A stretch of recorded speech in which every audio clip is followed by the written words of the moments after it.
இந்த வீடியோவில் நம்ம என்ன பார்க்க போகிறோம்னா, துலாம் ராசிக்காரர்களுக்கு மே 2026 எத்தகைய ஒரு பலாபலன்கள் நிறைந்த ஒரு மாதமாக இருக்க போகுதுங்கிறது சயின்டிஃபிக் வேதிக் அஸ்ட்ராலஜி முறையில் எதையும் நம்ம மிகைப்படுத்தாமல் உள்ளது உள்ளவாறு பரிகாரங்கள் அது மாதிரி மூட நம்பிக்கையில் போகாமல் ஒரு கிரகமும் ஒரு இடத்துல இருக்கும் பொழுது எது மாதிரி தாக்கத்தை கொடுக்க போகுதுங்கிறது நம்மளுடைய 18 வருஷம் அனுபவத்தை யூஸ் பண்ணி நம்ம சயின்டிஃபிக் வேதிக் அஸ்ட்ராலஜி முறையில் ஒளி சார்ந்த அந்த கர்ம வினையை கழிக்கக்கூடிய அந்த அமைப்பு துலாம் ராசிக்காரர்களுக்கு மே 2020 எப்படி இருக்க போகுதுங்கிற பொது பலன் பார்க்க போகிறோம்.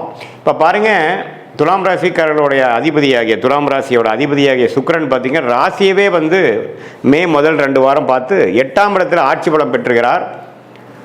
மே 15க்கு அப்புறம் அது ஒரு நல்ல விஷயந்தான். வர வேண்டிய வரவுகள், ஷேர் மார்க்கெட் போட்ட இன்வெஸ்ட்மெண்ட் மூலமாக, கணவனாக இருந்தால் மனைவியாக இருந்தால் கணவர், பங்குதாரர் மூலமாக வரக்கூடிய சில லாபங்கள் அதெல்லாம் கொடுக்கக்கூடிய அமைப்பு இருக்குது.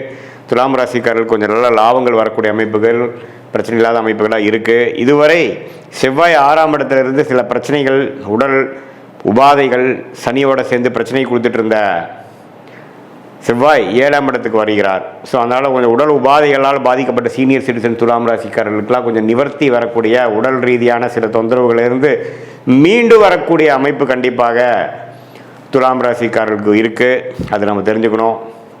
அடுத்தபடியாக பார்த்தீங்கன்னா புதன் 7ஆம் இடத்துலேருந்து ராசியை பார்த்துட்டு இருந்த புதன் இப்போது 8ஆம் இடத்துல போய் சுக்கிரனோட வீட்டில் சுக்கிரனோட சேருவது அருமை. ஸோ எகெயின் சில வெளிநாடு பிரயாணங்கள், தொழிலில் வரக்கூடிய லாபங்கள், பங்குதாரர் மூலமாக வரக்கூடிய லாபங்கள், ஷேர் மார்க்கெட்டில் உள்ள லாபங்கள், அதெல்லாம் கொஞ்சம் நல்ல விஷயங்கள் இருக்குது. அதே சமயத்தில் கல்யாண விஷயங்கள், வண்டி வாகனம், சுப விஷயங்கள் எல்லாமே நடக்கக்கூடிய அமைப்பு கட்டாயம் துலாம் ராசிக்காரர்களுக்கு இருக்குது.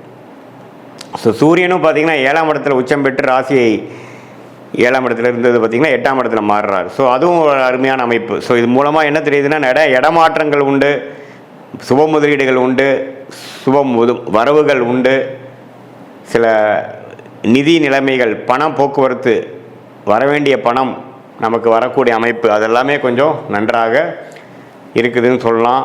மீடியா துறையில் இருக்கிறவங்க, கலைத்துறையில் இருக்கிறவங்களுக்குலாம் நல்ல ரெகக்னிஷன் கிடைக்கும். குரு 9ஆம் இடத்துலேயே பாகிஸ்தானத்தில் இருக்கிறார், சனி 6ஆம் இடத்துல இருக்கிறார், ராகு 5ல் இருக்கார், கேது 11ஆம் இருக்கிறார். ஸோ இதில் எல்லாமே பார்த்தீங்கன்னா இப்போ எப்படி ஒரு மாதிரி அமைப்பு இருக்குன்னா, துலாம் ராசிக்காரர்களுக்கு 2026 மே மாதம் ஓரளவுக்கு இதுவரை சில விஷயங்கள் எதிர்பார்த்து நடக்காமல் இருக்கக்கூடிய விஷயங்கள்லாம் துலாம் ராசிக்காரர்களுக்கு கொஞ்சம் எல்லாம் நாம் நினச்சது ஒன்று வேறு மாதிரி நடந்துருச்சு, ஆனால் இருந்தாலும் பரவாயில்லைங்கிற மாதிரி சில பெனிஃபிட்ஸ் உண்டு. தங்கம், சில பேர்லாம் பார்த்திங்கன்னா தங்கம் வாங்குகிற இல்லத்தரசிகள்லாம் தங்கம் கொஞ்சம் வாங்குறது, நகை கொஞ்சம் பண்ணிக்கிறது, ஷேர் மார்க்கெட் மூலமாக கொஞ்சம் ரிட்டர்ன்ஸ் எடுக்கிறது, கொஞ்சம் ஒரு சொத்தை கொடுத்து நல்ல லாபம் பெறுவது, மாமனார் மூலமாக சில சொத்துக்கள் வருகிறது, அது மாதிரி சில விஷயங்கள்லாம் பாசிட்டிவாக வரக்கூடிய அமைப்புகள் இருக்குது. அதுக்கு தகுந்த மாதிரி இந்த சாப்புக்குச்சிகள் போகும்பொழுது ஸோ பொதுவாக பார்க்கும்பொழுது துலாம் ராசிக்காரர்களுக்கு ராசிதிபதி 8ஆம் இடத்துல இருக்கிறனாலையும், ராஜயோகாதிபதியும் 8ஆம் இடத்துக்கு போகிறனாலையும் மறைமுகமான சில விஷயங்கள் தான் வருமே ஒழிய, நேர்த்தியாக நீங்கள் முடிவெடுக்கும் பொழுது தொழில் மூலமாகவோ அதுலாம் ஒரு மாதிரி தான் இருக்கும். ஆனால் செகண்ட் இன்கம் கொஞ்சம் ஜென்ரேட் ஆகும். கமிஷன்ஸ், புரோக்கரேஜ், அது மாதிரி சில விஷயங்கள்லாம் நல்லா வரும். ஓரளவுக்கு ஓவராலாக பார்த்திங்கன்னா உடல் உபாதைகள், பிரச்சனைகள், வம்பு வழக்குகளில் பாதிக்கப்பட்டிருந்த கடன் தொல்லைகள், அதெல்லாம் பாதிக்கப்பட்டிருந்த துலாம் ராசிக்காரர்களுக்கு சிலதெல்லாம் கொஞ்சம் முடிவு எடுத்து சிலதெல்லாம் முடிகிற மாதிரி வரக்கூடிய அமைப்பு உண்டு. ஏன்னா 6ஆம் இடம் கொஞ்சம் செவ்வாய் சனியோடு சேர்ந்து ஏப்ரல் மாதம் ஃபுல்லாக பிரச்சனை பண்ணிகிட்டு இருந்த அந்த அமைப்பு கொஞ்சம் சரியாகுது. ஸோ அதனால் துலாம் ராசிக்காரர்களுக்கு கொஞ்சம் இதுவரை ஒரு மாதிரியான அமைப்பாக ஏப்ரல் மாதம் முழுவதும் இருந்தவங்களுக்கு சில பெனிஃபிட்ஸ், சில வாய்ப்புகள், சில வேலை வாய்ப்புகள், சில மாற்றங்கள், சில ஹோப் கிடைக்கக்கூடிய அமைப்புகள் கண்டிப்பாக இருக்குது. அதை நீங்கள் 2 கையால் பிடிச்சி அதில் மூலமாக வாழ்க்கையில் கொஞ்சம் அடுத்த லெவல் போகக்கூடிய. ஏன்னா குரு பயிற்சி பார்த்திங்கன்னா மே முடிஞ்சு ஜூன் மாதம் வருது. அது 10ஆம் இடத்துக்கு குரு வரார், 2ஆம் இடத்தை பார்க்குறார். கொஞ்சம் கொஞ்சம் கையில் வருமானம் வரக்கூடிய அமைப்பு, கொஞ்சம் காசு வரக்கூடிய அமைப்பு, கொஞ்சம் சில்லறை வரக்கூடிய அமைப்புகள்லாம் கண்டிப்பாக உண்டு. ஸோ அதுக்கு வேணுங்கிற ஒரு ஃபவுண்டேஷனான விஷயங்கள்லாம் பார்த்திங்கன்னா மே மாதம் 2026 குறிப்பாக செகண்ட் ஆஃப் துலாம் ராசிக்காரருக்கு கொஞ்சம் பாசிட்டிவாக அமையக்கூடிய அமைப்புகள் இருக்குதுங்கிறது நீங்கள் தெரிஞ்சுக்கணும். இது பொதுவான பலனை தவிர உங்களுடைய ஜென்ம ஜாதகத்தில் நீங்கள் என்ன தசாபுக்திகள் போய் கொண்டிருக்கிறது, பிறந்த நேரம், பிறந்த தேதி, பிறந்த ஊரை வைத்து திருக்கணித பஞ்சாங்கம் பிரகாரம் நம்ம ஒரு ஜாதகத்தை போட்டு அதில் நம்ம துல்லியமாக பார்க்கும் பொழுது அதில் வந்து எது மாதிரி அமைப்புகள் போய் கொண்டிருக்கிறது, எந்த மாதிரி லக்னத்தில் பிறந்தீங்க, அந்த லக்னாதிபதி எப்படி இருக்கிறார், திக்பலம் இருக்கா, ஸ்தானபலம் இருக்கா, திருக்பலம் இருக்கா, நீங்கள் வந்து சுவாதி நட்சத்திரத்தில் பிறந்தீங்களா, விசாக நட்சத்திரத்தில் பிறந்திருக்கீங்களா, அல்லது சித்திரை நட்சத்திரத்தில் பிறந்தீங்களா, இப்போ என்ன தசாபுக்திகள் போய் கொண்டிருக்கிறது, தசநாதனும் புக்திநாதனும் எது மாதிரி அமைப்பில் இருக்கிறாங்க, இது மாதிரி விஷயத்தையெல்லாம் சேர்த்து வைத்து தான் நம்ம பார்க்கும் பொழுது அடுத்து வரக்கூடிய ஷார்ட் டேர்ம், அடுத்து வரக்கூடிய லாங் டேர்ம், 3 மாதம் 6 மாதம் 1 வருடம் அடுத்த 2 வருடம்லாம் எது மாதிரி ஒரு தாக்கத்தை கொடுக்கக்கூடிய அமைப்பாக நம்ம வாழ்க்கை திசை திரும்புகிறது, எது மாதிரி சாய்ஸஸ் எடுக்கலாம், எது மாதிரி டைமில் சில முடிவுகள் எடுக்கலாம்,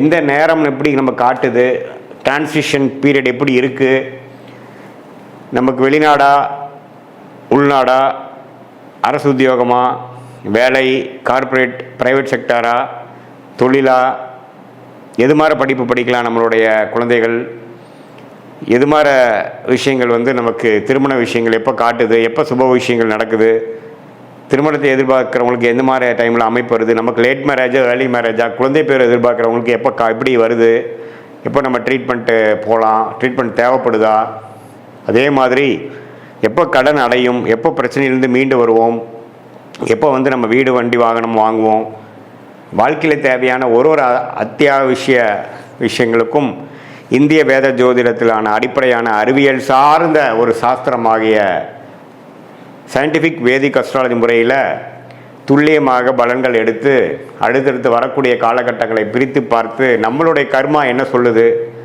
எது மாதிரி விஷயங்களில் எப்படி பண்ணால் எப்போ பண்ணால் பெட்டராக இருக்குது அப்படிங்கிறதெல்லாம் துல்லியமாக பார்த்து அதுக்கு தகுந்த மாதிரி முறையில் நம்மளோட வாழ்க்கையை அமைத்து கொண்டே ஆனால் நம்ம கண்டிப்பாக தேவையற்ற